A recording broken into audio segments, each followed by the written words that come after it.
Today, we're unpacking a really fascinating political investigation from commentator Brian Tyler Cohen. And wow, it dives into a very strange pattern of political retaliation happening right now in Washington. Whether you're a total political junkie or you just catch the occasional headline, we're going to connect some dots today that, on the surface, might seem completely unrelated. So let's dive right in and see what the source material actually uncovered. Okay, so here is our roadmap for today. We're going to kick things off with the political mystery, then look at the Epstein transparency petition, dive into 4 high-profile casualties, check out the counter-narrative, and finally, we'll wrap up with the source's final theory. Let's get started. All right, part 1, the political mystery. So the investigation kicks off with this wild central contradiction that literally has people scratching their heads. We're talking about fiercely loyal politicians who suddenly, almost overnight, become total outcasts. Take Congresswoman Nancy Mace, for example. The source points out that she has been this incredibly vocal, unwavering supporter of Donald Trump since literally his campaign launch back in 2015. I mean, she worked in 7 different states to help him get elected.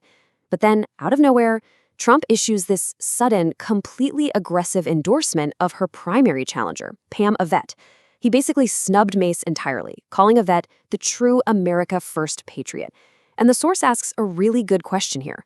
Why would a major political figure endorse a virtually unknown challenger over someone who has been so publicly, undeniably devoted? And you know, this jarring shift, it doesn't stop with Nancy Mace. It extends right over to Marjorie Taylor Greene. The source actually jokes that if a MAGA merchandise shop was a living, breathing person, it would be her. She was the ultimate outspoken supporter. But the source notes that she went from being this fiercely loyal fan to suddenly facing intense criticism, with Trump allegedly even calling her a traitor. The source emphasizes that Greene herself admitted she became a target, which essentially left her standing in the party totally fractured. So what changed? What is the missing link here? That brings us to part 2, the Epstein transparency petition. According to the source, the hidden common denominator, the actual thread connecting these seemingly isolated political excommunications, is something called the Epstein Files Transparency Act Discharge Petition. Now, if you're not familiar, a discharge petition is basically just a legislative maneuver. It's a tool used to pry a bill out of committee and force it onto the floor for an actual vote. In this specific case, it was supported by a select group of lawmakers trying to force the public release of documents related to Jeffrey Epstein. The investigation argues that putting your name on this specific document is the true unspoken reason for the sudden backlash against these loyalists. It's not about their voting records on, standard everyday bills. The source claims it is absolutely about their demand for transparency on this one very specific issue. Which leads us into part 3, 4 high-profile casualties. The source uses 4 specific case studies to establish what they call an undeniable pattern. We're looking at Nancy Mace, Marjorie Taylor Greene, Lauren Boebert, and Thomas Massie. The investigation notes that all 4 of these conservative politicians signed on to that exact discharge petition, and all 4 have subsequently faced severe, almost career-ending political consequences from within their own party's leadership. Let's look closely at Lauren Boebert's timeline of alleged retaliation as the source lays it out because it's pretty wild. Step 1, she is literally summoned to the Situation Room. The source emphasizes how crazy unusual this is. I mean, the Situation Room is for high-stakes national security crises, right? Think military raids, not whipping votes for a legislative petition. Step 2, she flat out refuses to remove her name. Then step 3, Trump allegedly begins attacking her publicly, calling her things like weak-minded and dumb. And finally, step 4, the source points out that a bill meant to bring water to a massive portion of her home state of Colorado was allegedly vetoed. And why? As a direct punishment. The source claims this entire sequence of events happened all because of her signature on that Epstein petition. Then there is this incredibly explosive claim regarding Marjorie Taylor Greene. In the source material, Representative Thomas Massie notes that Greene and her children allegedly received death threats. But here is the kicker. Not from the political left, but from the right. And when she brought this up to leadership, she was allegedly told it was her own fault. She was warned that if she followed through with this petition, she was going to, quote, hurt the president's friends. This strongly implies that there's a serious level of protection being offered to certain individuals who might be implicated in those files. And speaking of Thomas Massie, get this. This is a guy who voted with Republicans over 90% of the time. To put that in perspective, he was considered an incredibly, staunchly conservative member of Congress. Yet after serving as the lead co-sponsor of the Transparency Act, he completely lost his primary challenge. He was pushed out by a candidate backed by his own party's leadership. So let's look at part 4, the counter-narrative.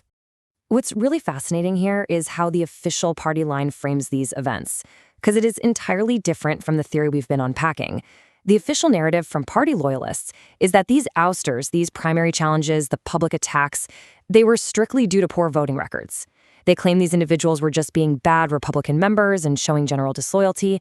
The official stance is that these political excommunications are completely, absolutely unrelated to the Epstein Files, and that even implying a connection is just dishonest.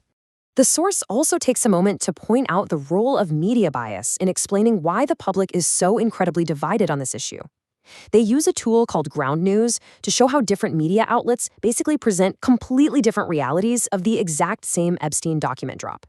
On one side, left-leaning media focuses heavily on documents alleging Trump knew about the abuse. On the flip side, right-leaning media frames the entire release of the documents as this bad faith attack, totally ignoring the actual contents of the files. The source argues that this fractured, polarized media landscape is exactly what allows the official counter-narrative to thrive, keeping the public super confused about what's actually happening behind the scenes. And that brings us to our final section, Part 5, the source's final theory.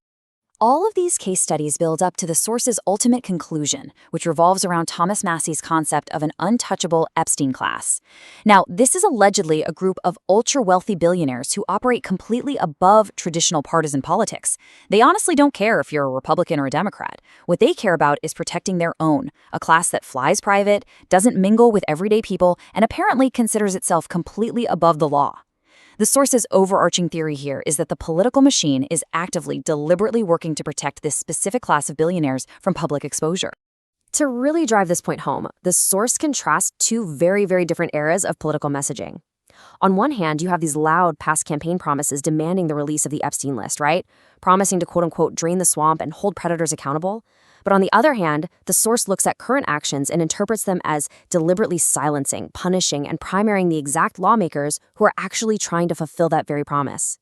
The source basically argues that this proves those initial promises were nothing more than a con to gain power, and that leadership is now using that exact power to shield implicated billionaires. Which leaves us with this final, truly provocative question posed by the source material. Are these sudden political downfalls of Mace, Green, Boebert, and Massey just a normal, messy coincidence of the Washington swamp? Or are we witnessing a deliberate, highly calculated crusade to protect an untouchable Epstein class from public transparency? The source clearly leans toward the latter, but whatever the actual reality is, it definitely makes you stop and consider the true, hidden costs of demanding political transparency. Thanks so much for joining me for this explainer. Keep asking the hard questions, and I'll catch you next time.